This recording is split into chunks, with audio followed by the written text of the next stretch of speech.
देवर शादी से पहले ही अपनी होने वाली दुल्हन को घर बुला लेता, मुझे कुछ पैसे थमाकर खामोश करवा देता और उस लड़की को कमरे में ले जाता।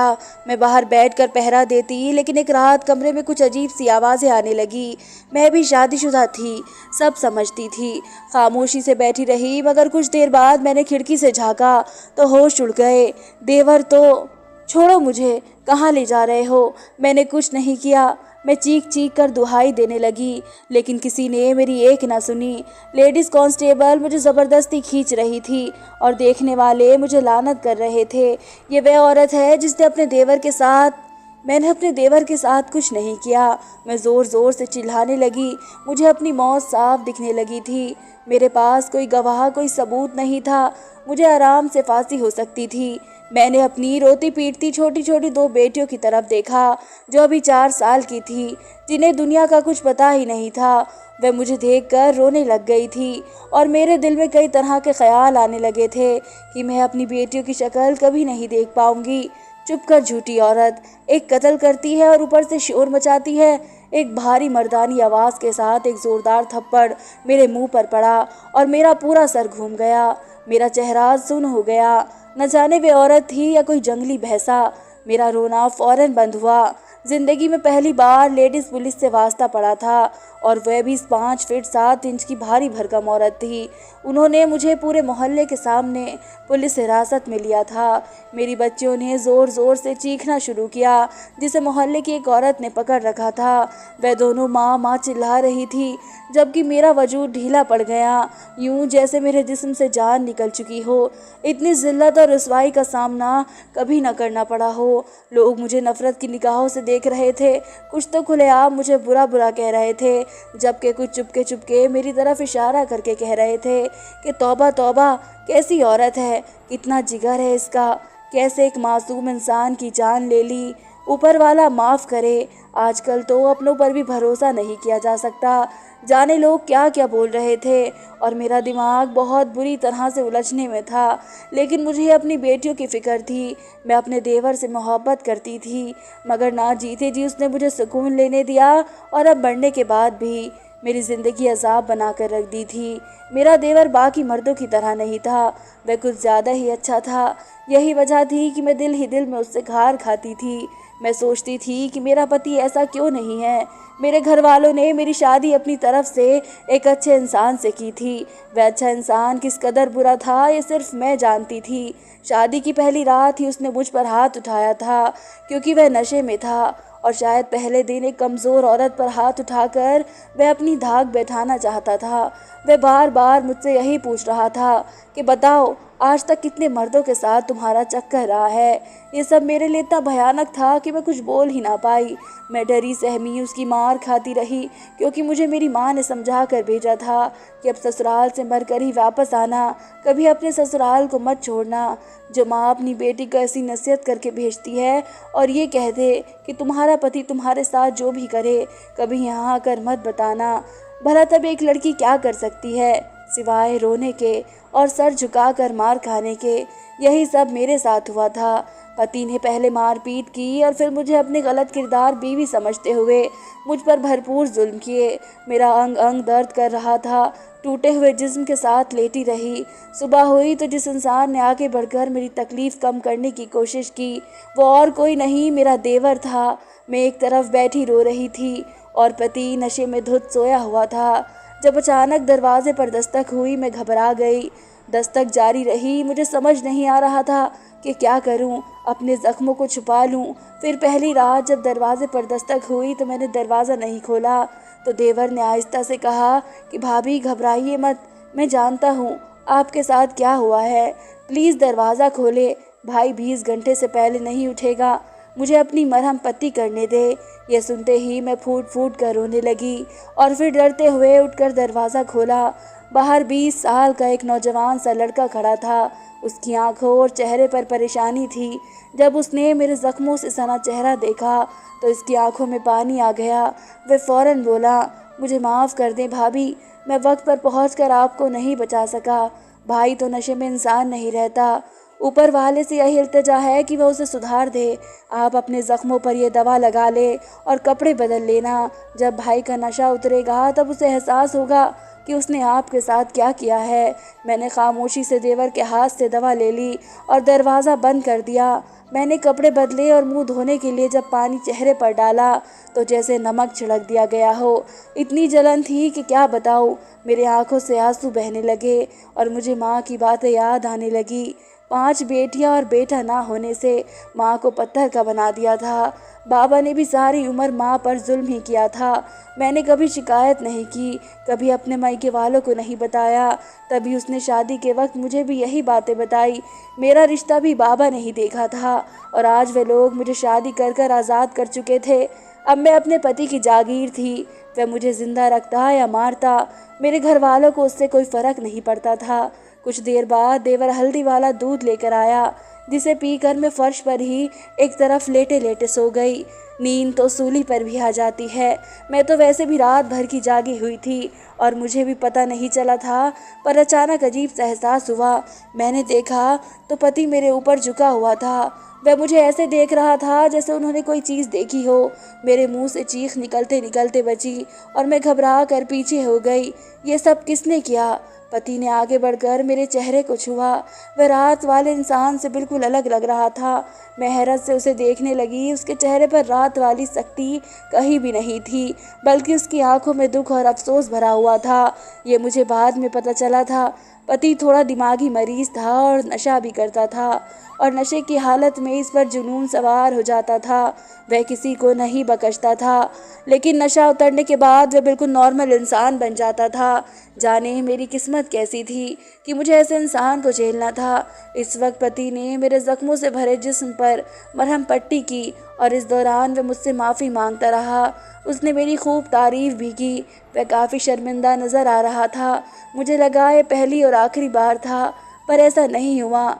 जब जब पति नशा करता तब तब मेरा जिस्म उसके कहर का शिकार बनता। अक्सर देवर मुझे पति के जुल्म से बचाता। आखिर कब तक? मैं अपनी ज़िंदगी से बहुत तंग आ चुकी थी। देवर मेरी उम्र का था। वह अच्छा इंसान था। इसमें हमदर्दी और इंसानियत कूट कूट कर भरी थी। वह अपने भाई से बिल्कुल भी राज़ी नहीं था और अपने भाई से इस रवैये से नफ़रत करता था। नशे से कोसों दूर रहता था और सबकी इज्जत करता। उसे देखकर मुझे एहसास होता कि मुझे देवर जैसा इंसान चाहिए था। मेरे पति ने नशा छोड़ने के हज़ारों वादे किए, पर एक भी वादा पूरा ना हो सका। वो कमाता भी कम था। इसी के पैसों से घर का खर्च चल रहा था। शादी के 6 महीने बाद ही मैं पेट से हो गई। पति और देवर दोनों बहुत खुश थे।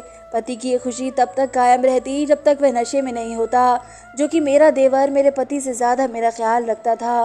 वह मुझे घर के काम भी नहीं करने देता था। बाहर से खाना ले आता, खुद बर्तन धो लेता, मेरे लिए फ्रूट्स लाता।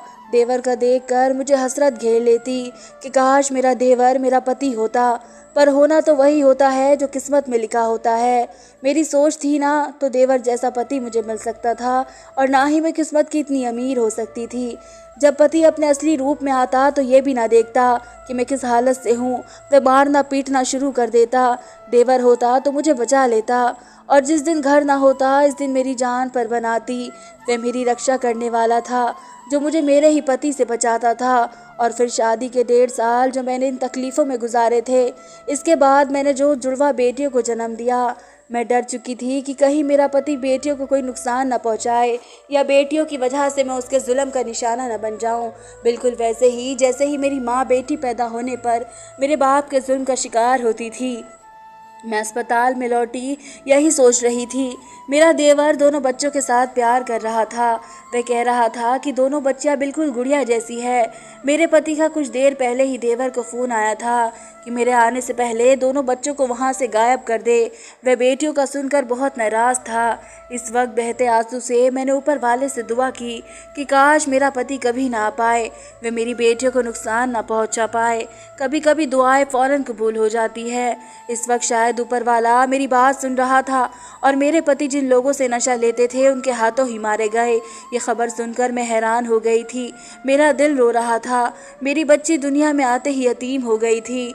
हमारा कोई सहारा नहीं बचा था, पर मैं शुक्र कर रही थी उस ऊपर वाले का। ऐसे जालिम इंसान से मेरी जान छूट गई थी, मेरी बच्चियां आज़ाद हो गई थी, उन्हें कभी किसी खौफ में जीना नहीं पड़ेगा। वक्त गुजरने लगा, देवर ने मेरी और बच्चों की पूरी जिम्मेदारी ले ली। वह हमें किसी चीज़ की कमी ना आने देता। मैं खुश थी। ज़िंदगी में पहली बार मैं दिल से मुस्कुराने लगी थी। देवर मेरी बेटियों को ऐसे प्यार करता जैसे वह उसकी बच्चियां हो। वह खाली वक्त में उनसे खूब खेलता। वक्त गुजरने लगा, 1 साल गुजर गया। इस 1 साल में एक बार भी मैं नहीं रोई। मुझे पति की एक बार भी याद नहीं आई। मेरी सेहत अच्छी हो गई थी। मैं ऊपर वाले का दिन रात शुक्र अदा करती कि ऊपर वाले ने देवर को हमारा सहारा बना रखा था, वरना मैं दर दर की ठोकरें खा रही होती। पर कभी कभी दिल डर भी जाता कि जब देवर की शादी हो जाएगी तब क्या होगा। ये सोच दिमाग में आते ही मैं बेचैन हो जाती। मैं खूब बन ठन कर रहने लगी थी। मैं चाहती थी मुझसे शादी कर लें, लेकिन किस्मत को कुछ और ही मंजूर था। एक दिन देवर ने कहा कि वह शादी करना चाहता है। मेरा दिल धक धक करने लगा। मुझे लगा शायद उसके दिमाग में भी मेरा ख्याल आया हुआ है। पर जब उसने मोहल्ले की किसी लड़की का जिक्र किया तो मेरे अंदर कांच की तरह कुछ टूट गया। मैंने पति के बाद देवर के साथ 3 साल गुजार दिए। उसने कभी मुझे गलत नज़रों से नहीं देखा था और ना ही मैंने उसे किसी लड़की की तरफ दीवाना होते हुए पाया था। फिर अचानक लड़की कहाँ से आ गई थी। मैंने एक लंबी सांस ली। बिना देखे ही मुझे इस लड़की से जलन हुई, लेकिन फिर देवर के चेहरे पर खुशी देखकर मजबूर हुई। मुझे भी दांत निकाल कर मुस्कुराना पड़ा। क्या करती, इतनी बेशर्म भी ना थी कि खुद कहती कि मुझसे शादी कर लो, वह भी 2 बच्चों की माँ से। किस मुंह से कहती। देवर ने मुझे रिश्ता लेकर जाने को कहा और मैं देवर का खुशी के लिए मोहल्ले की एक औरत को साथ लेकर रिश्ता लेने पहुंच गई। जब मैंने लड़की को देखा तो मुझे एहसास हुआ कि देवर अचानक पागल क्यों हो गया था। वह लड़की बहुत खूबसूरत थी, हाथ लगाए मैली होती। उसे देखकर मेरे अजीब से जज्बात हो रहे थे। एक तरफ मेरे अंदर की औरत कभी सर उठाती तो दूसरी तरफ भाभी जाग उठती, जिसका फ़र्ज़ अपने देवर का घर बसाना था। लड़की वालों ने हाँ कर दी। देवर का रिश्ता पक्का हो गया। वह बहुत खुश था। इसी खुशी में उसने मुझे और बच्चों को शॉपिंग कराई। मैं सारा वक्त यही सोचती रहती कि देवर की जब शादी हो जाएगी तो मेरा और बच्चों का क्या होगा। अक्सर ये सोच सोच कर मेरे सर में दर्द हो जाता था। देवर मुझे परेशान देखकर कहता कि सब ठीक होगा, मैं शादी के बाद भी बच्चों का ऐसे ही ख्याल रखूँगा। एक दिन देवर घर पर ही था। उसने अपने कमरे की अच्छे से सफाई करवाई और नहा धोकर तैयार हो गया। वह जैसे किसी का इंतज़ार कर रहा था। तभी दरवाजे पर दस्तक हुई। देवर गया और जब वापस आया तो उसके साथ उसकी मंगेतर थी। मैं उसे देखकर हैरान रह गई। वह कहने लगा कि भाभी, आज का दिन ये मेरे साथ गुजारेगी। आप ये पैसे रख ले, कुछ चाहिए हो तो बता देना। देवर ने मुझे बस पैसे थमाए और अपनी मंगेतर का हाथ पकड़कर कमरे में चला गया।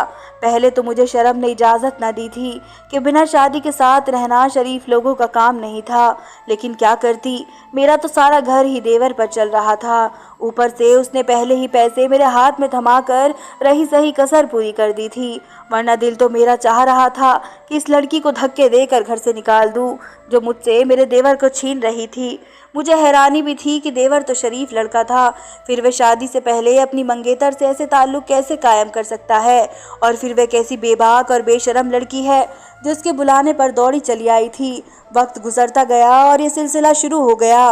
देवर उसे लेकर घूमने फिरने चला जाता। देवर अभी भी मुझसे और बच्चों से इतना ही लगाव रखता था, पर मैं ऐसी ज़िंदगी जीना चाहती थी जो वह लड़की देवर के साथ जी रही थी। 1 साल कैसे गुजरा कुछ पता ही नहीं चला। अब देवर की मंगेतर से मुलाकात कम होने लगी। वह अक्सर आती तो देवर घर न मिलता। देवर अब उससे उखड़ा उखड़ा रहने लगा था। एक दिन वो आई तो दोनों की खूब बहस हुई। मुझे लड़की की आवाज़ आ रही थी जो कह रही थी कि तुम मेरे साथ ऐसा नहीं कर सकते। वह गुस्से में थी और फिर चली गई। तकरीबन महीने बाद वह लड़की फिर आई और देवर के कमरे में चली गई। मैं खुश थी, दोनों में अनबन हो गई थी। इसमें मेरा फ़ायदा था। दोपहर का वक्त था, जाने कैसे मेरी आंख लग गई।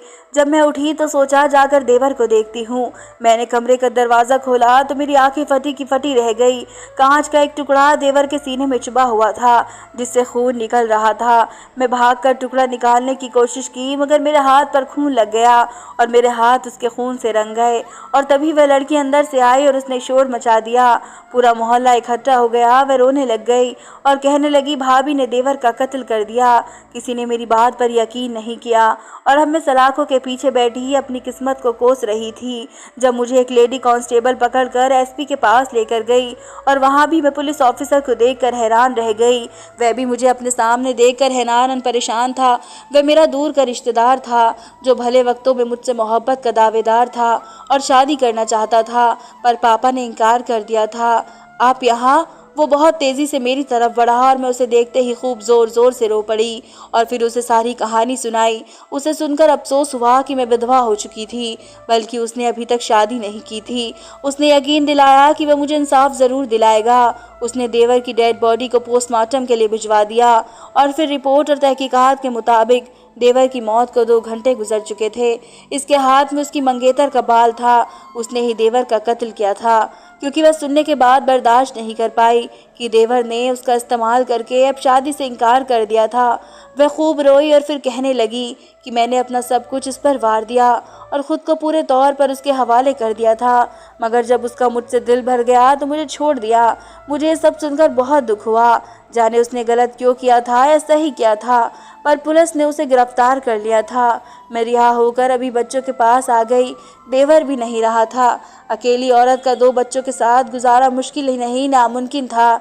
कई महीने भर बाद मुझसे वही पुलिस ऑफिसर जो मेरा रिश्तेदार था मुझसे मिलने आया और उसने इज्जत से शादी की ख्वाहिश जाहिर की, जो मैंने स्वीकार कर ली थी।